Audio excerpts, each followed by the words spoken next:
የኔ እጣ የኔ እጣ ነው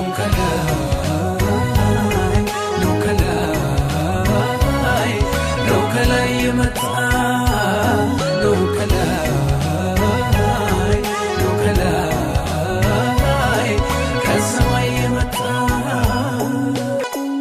ስለምድሩ ስለሚታየው አላልኩም እኔ